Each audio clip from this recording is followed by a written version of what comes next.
bajo la... ¿Cómo ha encontrado usted a la corporación financiera?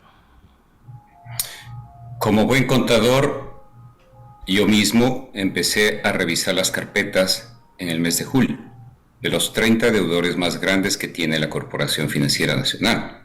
Y por ello entonces pedí justamente el que iniciemos una valoración de esos activos de cartera para saber cuál era la situación real. Eso derivó en que oficialmente en el mes de diciembre indicamos que teníamos e íbamos a hacer nosotros provisiones extraordinarias para transparentar el balance de la Corporación Financiera Nacional. Por eso es que llegamos a establecer estas provisiones extraordinarias que nos llevaron a un total de 650 millones. Fueron 420 en el año, pero nos llevaron a un total de 650 millones al cierre de diciembre. ¿Qué significa eso? Que del total de la cartera de 1.550 millones al final de diciembre, pues entonces la improductiva de aproximadamente 450 millones de dólares y 1.100 de la cartera vigente.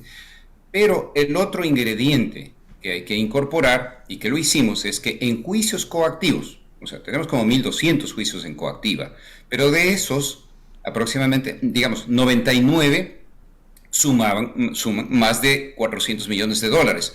El proceso de juicio coactiva ya es uno aquel que se llega después de haber tenido una solución de obligaciones, una reestructura, tratando de dar oxígeno al cliente en su momento determinado, pero que después entonces ya se enfrenta a la realidad. La realidad nuestra es que tenemos nosotros, por un lado, una cartera vigente que hay que administrar bien y una cartera conflictiva, que es esta de los juicios coactivos. Porque los deudores, en realidad, pues son personas que deben millones de dólares, empresas que deben millones de dólares. Y se vuelve entonces conflictivo porque el proceso como tal entra a diferentes y tantas cuantas instancias en las cuales el deudor, bajo juicio coactiva, comienza a utilizar todas las herramientas habidas y por haber. Hay que cumplir la ley, hay que seguir, hay que perseverar. Allí es donde estamos con lo que es el balance de la Corporación Financiera Nacional después que cerramos, como digo, diciembre y las acciones que hemos tomado ya. Doctor Iván Andrade, mi compañera la balliste Joana Ramos se incorpora a este diálogo. Gracias, economista. Doctor, muy buenos días. Gracias por estar aquí en Caché Noticias y Opinión. Conocemos entonces ya a breves rasgos a cuánto ascendería la cartera vencida. Mucho se ha dicho que durante los años 2014 y 2019 se entregaron estos préstamos a diferentes personas privadas, instituciones, sin seguir los más mínimos requerimientos técnicos, por ejemplo, o dándolos de forma muy flexible. Pero nosotros aquí justamente en la mesa de Caché Noticias y Opinión decíamos, bueno, no es simplemente la firma de la CFN, esto tiene que venir de otras instituciones también que dieron el aval para que CFN haga los desembolsos a estas instituciones. ¿Cómo se está triangulando toda esta información para descubrir desde el que puso la primera firma hasta que puso la firma final para que se haga el desembolso posible? Muy buen día, maestro Ramos. Efectivamente, primero lo hicimos con el aval también de lo que es una auditoría de una empresa como Deloitte, con el soporte de la Super de Bancos y también de Banco Mundial. Eso como terceros, digamos, que involucraron, de tal manera que no es que nos parece, sino que hay un análisis adicional muy profesional que se hizo. Segundo, el directorio de la Corporación Financiera Nacional está conformado por el delegado del señor presidente de la República, en este caso soy yo, ¿no es cierto? Pero en su momento, pues quien haya sido el delegado del presidente de la República es su turno. Y luego están también como directores, ministro de Finanzas, ministro de MIPRO, de Industrias, Producción, Comercio, ministro de Agricultura, con voz, sin voto, está también ministro de Turismo, por ejemplo. Entonces, esa es la conformación del directorio. Es directamente relacionado con quienes son los ministros y, por otro lado, el delegado, digamos, del señor presidente de la República. Esta es la conformación. Luego, entonces, en cada uno de estos temas, de estos casos, no solo estos, sino todos, ¿no es cierto? En sí existe también informes técnico, informe legal, informe de riesgos que se van incorporando a cada una de las aprobaciones. Y están las actas en las cuales se aprueba o se aprobaron cada uno de estos créditos, de estos desembolsos. En algunos casos no era solo uno, sino que pues después de uno, un segundo, un tercero, un cuarto, y siguieron subiendo las deudas. Ahí estarían entonces los nombres de los responsables que entregaron los créditos. Efectivamente, así es. Y toda esta información está ya recopilada. Nosotros ya le empezamos a entregar directamente a lo que es por un lado, digamos, ya comenzamos a entregar a que es Contraloría, también a Super de Bancos, y este es un proceso que lo vamos a seguir haciendo, lo seguimos haciendo. Hemos entregado también a la Comisión de Fiscalización, hemos entregado ya la información de los nombres, asimismo también de quiénes son los accionistas de estas compañías, quiénes son los representantes. ¿Cuántas personas estarían más o menos involucradas en esta entrega de créditos? En realidad son diferentes directorios que se conformaron, ¿no es cierto?, a través del tiempo, no es uno solo. Entonces tenemos directorios que vienen desde hace algunos, desde el año 13, 2014. Pero ahí está, tenemos claramente, y todo eso se ha entregado, desde luego. Doctor Andrade, sorprendió mucho, cuando el presidente Guillermo Lasso dijo que a una sola empresa se le había otorgado o concedido un crédito de $100 millones, con su experiencia, con esta economía tan pequeña, pero tan limitada y tan llena de necesidades. Entregarle $100 millones realmente no es únicamente sorprendente, sino también preocupante, y esa tarea creo que le va a tocar a usted, doctor Andrade, de ver quién realmente fue el beneficiario, qué ha hecho con ese dinero, cómo ha contribuido al proceso productivo y a la economía en general.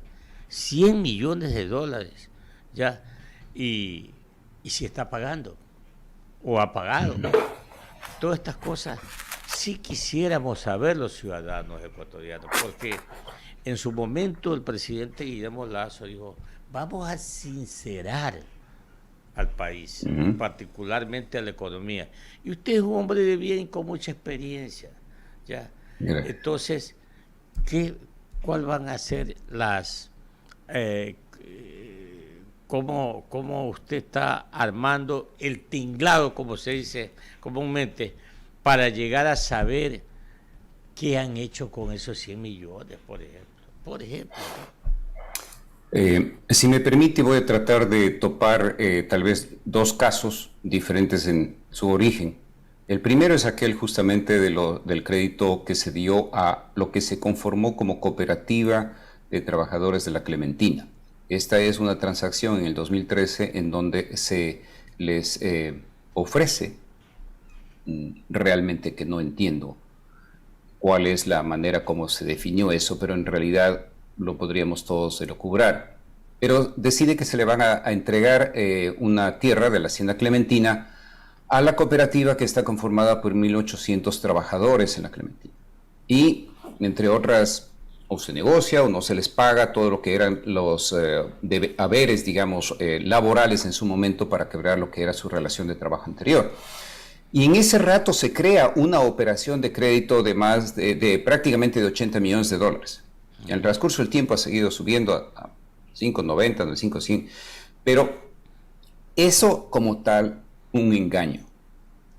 Si a usted le dicen: mire, haga esta cooperativa, le vamos a entregar este bien, de paso le vamos a dar un crédito por $80 millones para empezar, y entonces pues ustedes pues pagan. Bueno, resulta que en el camino no han pagado. Pero esto no es un tema de los 1.800 trabajadores. Allí hay que ir a comenzar a separar en función de decir, a ver, ¿quiénes eran los que estaban como miembros de la Junta de Fideicomiso? En la Junta de Fideicomiso, porque ellos son los que tomaban las decisiones. Correcto. Entonces ahí están los nombres. ¿Quiénes eran esos miembros de la Junta de Fideicomiso? No eran los 1.800 trabajadores. Ahí había también otras autoridades del gobierno de su turno. Entonces ahí comenzaron a desgranarle a ese bien. ¿Qué hicieron con esos recursos? Se dieron la vuelta y dijeron con esos recursos se paga unos impuestos de un señor que era el anterior propietario y dijeron, bueno, de esa manera nos damos la vuelta, pagamos y todos estamos bien. No, no estamos bien, porque el dinero salió del bolsillo izquierdo para poner el derecho, pero en la mitad se crearon unos huecos tremendos. Huecos justamente que dan lugar a que no se paga la obligación, pero que en el interín, como digo, hay algunos miembros, varios juntas de fideicomiso, con autoridades en el momento, con nombres, etcétera, que eran quienes estaban administrando. Y lo que ahora tenemos es una situación en donde sí, nosotros hemos tomado como Corporación Financiera Nacional esos derechos fiduciarios. Lo que es importante es que ahora trabajemos conjuntamente con los trabajadores cómo vamos a salir de este tema. Parte de es desmembrar, vender un tareaje importante, etcétera, pero es trabajar con ellos, verdaderamente trabajar con ellos y no engañarles. Eso es lo que nosotros hemos centrado. Ese es un caso. Segundo caso, 32 millones de dólares se entregaron a una empresa para que desarrolle un proyecto, primero inmobiliario, después hotel, y que está en Manta. Eso no se ha pagado. Eso específicamente es a una familia. También tiene un fideicomiso de por medio, pero es a una familia. Acá tenemos en un lado 1.800 trabajadores, que se los engañó. Acá tenemos una contratación de créditos que viene desde el año 2014, subiendo en montos cada año hasta el año 2017 y entran en reestructuraciones que hoy por hoy, en la última reestructuración con el origen del primer crédito, de los primeros créditos en el año 14, para el año 19 le dieron 25 años más, o sea, 30 años de plazo. Entonces, esos son los elementos en donde nosotros además, y concluyo diciendo, en esa lista de los 90 y tantos, que suman más de 400 millones en juicios en coactiva, nosotros a su vez vamos a decirle a la ciudadanía cómo es que cada uno de ellos está siendo solucionado. O embargamos, o tomamos la propiedad, o rematamos, o hay un pago extraordinario, ¿no es cierto?, que amerite, pero que la gente sepa. Esto no se queda a escondidas. Nosotros lo sacamos de una manera profesional, con todos los elementos, toda la información que le vamos entregando, porque efectivamente hay quienes pidieron, hay quienes extendieron u otorgaron o concedieron o beneficiaron con el crédito a alguien. Y no puede ser que el recurso público no se lo cobre. 7 de la mañana, 51 minutos, dialogando con el doctor Iván Andrade. Él es el presidente del directorio de la Corporación Financiera Nacional. Esta conformación del directorio de la CFN me ha recordado a la Junta Monetaria, usted recordará, que estaba conformada por los ministros de la producción, el gerente del Banco Central, que fungía de secretario, etcétera, etcétera. Doctor Andrade, el presidente Guillermo Lasso declaró a la ciudadanía que porque va la fusión. Va en Ecuador, CFN. Muy bien. Y que dijo que habían 1.800 millones de dólares para prestar. Entonces, yo dije, bueno, alquilo balcones para ver esto, porque realmente es una cantidad muy atractiva, por así decirlo, pero también muy complejo el asunto.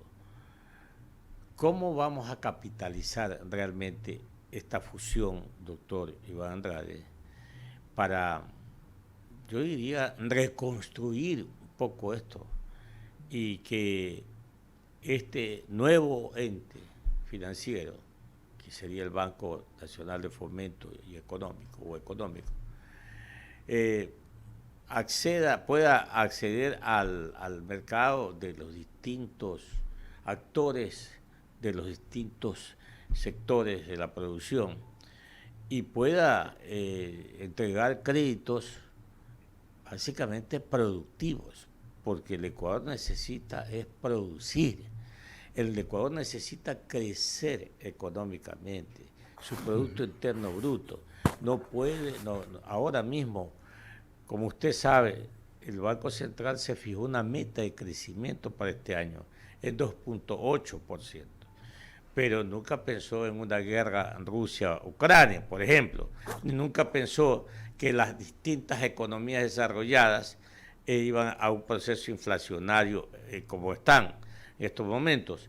Entonces nuestros productos exportables van a bajar en cuanto a su demanda en el mercado internacional, y eso va a ser un factor muy determinante para el crecimiento, y esa meta del 2.8 a lo mejor no se va a dar, a lo mejor va a bajar a 1.5, no sé, pero acá internamente necesitamos alentar esa producción. ¿A través de qué? A través del crédito. En ese orden, doctor Andrade, ¿cómo usted está proyectando una planificación, cómo está proyectando las distintas líneas de crédito que se van a necesitar conceder a los distintos sectores productivos? Economista, voy a iniciar por algo que es fundamental. Se acabaron los créditos millonarios en el Banco de Fomento Económico del Ecuador. Esto es lo que ya venimos haciendo en la CFN, lo que ya hacemos en Ban Ecuador, porque el señor presidente me nombró también presidente del directorio de Ban Ecuador ya en el mes de octubre. Y lo que hemos hecho es decir, no más créditos millonarios. Empiezo por ahí, ¿por qué? Porque entonces el enfoque del Banco de Fomento Económico del Ecuador es uno en donde lo que queremos es ir y atender a lo que se llama la base de la pirámide productiva. Por ello es que los créditos como tal, máximo deberán ser aquellos que son el tope del microcrédito, que llega hasta $150,000, que es bastante dinero. Pero lo que queremos, como indico, es llegar al mayor número. Ahora bien, tenemos allí diferentes segmentos. Por un lado tenemos ya rodando lo que es el crédito de oportunidades, el 1% hasta 30 años plazo, dependiendo de las edades. Ese es un segmento de la población que requiere para ciertos elementos. Hay otro entonces que viene, que lo queremos enfocar en que tengamos claridad. El segundo elemento si uno es el enfoque, máximo créditos tanto, el segundo es claridad. ¿Qué significa? 5 productos. Poder enfocarnos, poder tener esa habilidad de identificar aquellos que puedan ser los destinos, digamos, de crédito en la parte agrícola, en la parte pecuaria, en emprendedores, pero definidos en cuanto a los montos, ¿no es cierto?, máximo pero que haya claridad en cuanto a cuáles son los requisitos. Esto no tiene que ser engorroso, y de hecho se viene limpiando una cantidad de esos temas, porque lo que se quiere es que vayamos un paso más allá, y esto es que la solicitud en los infocentros, digamos, infocentros que están ya abiertos como tal, la gente pueda acceder a ellos como su inicio del proceso, y el proceso cada vez se vaya sistematizando de tal manera que haya menos intervención de personas para la concesión o no de un crédito. Entonces, esto es la parte de claridad. Luego es la parte de monitoreo y control, desde el punto de vista de que lo que damos tenemos que cobrar. Entonces tiene que activarse y debidamente activado para que no nada más es fácil extender crédito. Ya vemos cuando lo hicieron con millones, ¿no es cierto? Fácil que lo hayan aprobado. Ahora vamos a cobrar de la parte dura. Pero en el caso del deudor, el deudor que menos debe, no solo en el Ecuador, es el que mejor paga. Entonces nosotros sí tenemos confianza en la base de la pirámide productiva para allí dedicar los recursos. ¿Cuántos recursos?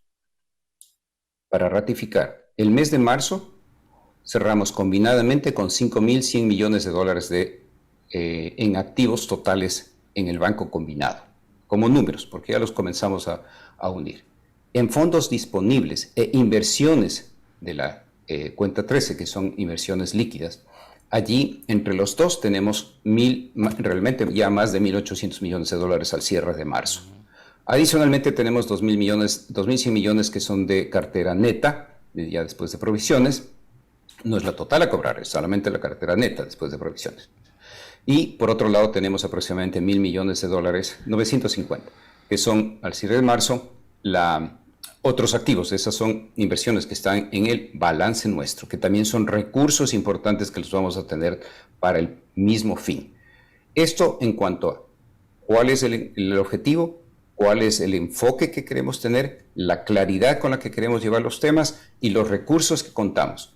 Y lo más importante, el recurso humano, que lo hemos puesto y empezado a poner junto, de tal manera que esté ya definida cuál es esa organización nueva y que todos estemos trabajando para que efectivamente abramos como Banco Fomento Económico del Ecuador el 1 de enero del 2023. Ese es nuestro objetivo.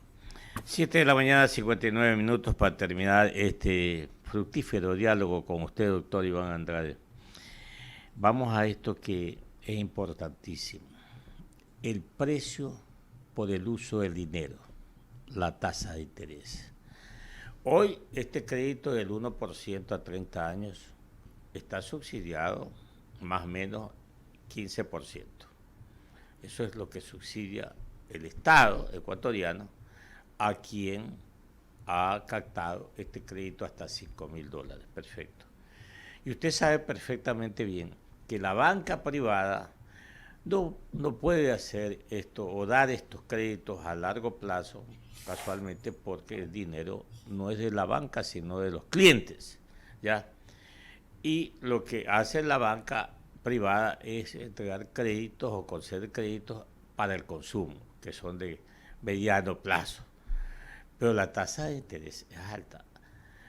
Entonces, doctor Iván Andrade, ¿vamos a adoptar una política de tasas de interés subsidiadas cuando entreguemos créditos en el Banco Nacional de Fomento Económico o no? La respuesta es que sí, selectivamente. ¿En qué sentido? Parte de lo que hemos definido como elemento básico en lo que es el manejo de este tipo de créditos, cuando tienen subsidios, de que tiene que estar claramente como parte del presupuesto nacional, de tal manera que no simplemente se lanza un producto y después se descapitaliza la institución a través del tiempo por cobrar menos de lo que es el costo de fondos y el costo operativo. Y lo mismo pues la parte de la provisión. En este caso específicamente es el primer ejercicio que se hace justamente cuando definimos cuál sería la unión de estos tres elementos, costo de fondos, costo operativo y provisión potencial, para que a través del tiempo, pues porque no es per secula seculorum, pero que a través del tiempo justamente no se descapitalice la institución, el Banco de Fomento Económico del Ecuador. Este es un primer, entonces por eso digo sí selectivamente. ¿Por qué? Porque pueden haber otras instancias de que sea una necesidad nacional, que así lo dirime el gobierno del señor presidente Guillermo Lasso Mendoza. Y si así se lo dirime, entonces, y se incorpora algún crédito específicamente con esas características, tendrá que ser y va a ser parte de, como es el tema del crédito del 1%, que tiene un subsidio claramente establecido en el presupuesto y hay una certificación presupuestaria para ello. Segundo, nuestro objetivo ya como Banco Fomento Económico del Ecuador es ser eficientes. No podemos pretender que a través de la tasa se cubran las ineficiencias con las cuales hemos ido construidas las instituciones. De tal manera que la eficiencia nos tiene que llevar a su vez a que tengamos tasas de interés que son menores de las que se han tenido en general en este tipo de créditos, especialmente los créditos más pequeños. Yo confío en la base de la pirámide de producción del país. Yo confío en que esa gente sí paga, porque como digo, el que menos debe mejor paga. Y por ello es que tenemos la confianza a su vez de que cuando saquemos estos productos como tales, van a estar una tasa que le permita al agricultor, al ganadero pequeño, el poder tener acceso a un crédito de mediano o largo plazo, a tasas que sean más asimilables, más, no diría fáciles, porque el trabajador del día a día no es que la tiene más fácil. Coherente, yo diría, más coherente, ¿no? Me parece excelente ese término, economista. Así es, así debe ser. No tiene por qué pagar las ineficiencias de un banco público quien va a tomar el crédito. Doctor Andrade, ¿qué ponderación ustedes han hecho con el resultado del primer trimestre de este año 2022 con el Banco del Pacífico, que ha obtenido una utilidad de 25 millones en el primer trimestre, repito? ¿Van por buen camino las cosas o qué? Yo creo que justamente los resultados demuestran el por qué se toman decisiones en su momento como fueron desde que ingresó el señor presidente ejecutivo de la entidad, Roberto González, en donde el hacerle más eficiente a la institución, con lo duro que sea cuando sale alguien y deja el trabajo. Pero por otro lado, también cuando se cortan una cantidad de gastos superfluos que nunca debieron darse, sí, tenían también que hacerse provisiones importantes de cartera. Y la gente criticó mucho de que cómo es que ganó tan poco. Bueno, porque hay que ser honestos, hay que transparentar los balances y usted conoce muy bien de esos números también. Y por ello es que entonces tenemos el resultado. El resultado no es un resultado simplemente porque, pues, qué suerte. No, es resultado después de las acciones y el trabajo arduo que viene haciendo el presidente ejecutivo de esa entidad. De paso, sí, cerramos en el mes de marzo con 25 utilidades neta y ahora en abril vamos a estar cerrando con más de 30, creo que son como 33 millones de utilidades neta. Entonces vamos por muy buen camino, bien manejado. Efectivamente eso es lo que hay que hacer. Y déjeme decirle que así como estamos apoyando esta fusión y ojalá pues logremos una gran banca de desarrollo con este Banco de Fomento Económico. Asimismo somos el criterio de que para qué un banco privado en un estado, en un gobierno, y en este caso el Banco del Pacífico. Soy el criterio, modesto por cierto mi criterio, que debe de venderse. Debe de venderse. Eso es lo que dice técnicamente, ¿ya? Técnicamente, no, esto no es político, no, es técnicamente, doctor Andrade. Concuerdo 100%. Esto ha sido corroborado por varias instancias en diferentes años, aún en el año 2008, 2009, hay pronunciamientos del Procurador de la Nación, pero más allá de ello, es la esencia de lo que usted justamente está indicando. El Banco Pacífico es un banco privado. Los depositantes privados son quienes han puesto su dinero ahí. Y no puede estar expuesto al manejo político, que lo que haga es arruinar, no solo en este caso, como en una banca pública, ya lo han venido haciendo, ¿no es cierto?, arruinar a las finanzas públicas que tenemos de los 17 millones y tanto de ecuatorianos, pues luego querer arruinar a los 2 millones y tanto de depositantes que tiene el banco. Entonces, tiene que manejarse profesionalmente. Es un banco privado, de tal forma que en ese sentido no debe estar, como digo, sujeto, como sí ha estado, a que le metan la mano, a que se hagan entonces o créditos o gastos por aquí y por allá, que lo único que hacen es descapitalizar, o sea, que no pueda crecer. Un banco crece a su vez por nuevos recursos de patrimonio que va teniendo a través del tiempo. Entonces, todo ello es lo que lleva, como digo, a que sí, tenemos un muy buen resultado después de todas las acciones que se tomaron. Vamos muy bien, es un banco privado, tiene que venderse. Doctor Andrade, gracias por estar con nosotros y nada más desearle éxito. Es duro, pero es un reto más que usted tiene al frente y confío en su experiencia. Que le vaya muy bien. Economista, le agradezco grandemente. Como dije, es un gusto verlo a través de los años. Seguimos con la misma energía o más energía. A la Maggi Ramos también. Muchas gracias por la entrevista. Siempre a la orden. Hacemos el esfuerzo. A usted y yo hacemos el esfuerzo. Bueno, y dando gracias a Dios después de esta pandemia, estar conversando otra vez.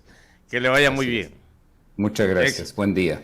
Era el doctor Iván Andrade, presidente del directorio de la Corporación Financiera Nacional, que se convertirá en Banco Nacional de Fomento Económico, dicho ahora por él o ratificado por él, en declaraciones del señor presidente de la República, Guillermo Lasso Mendoza.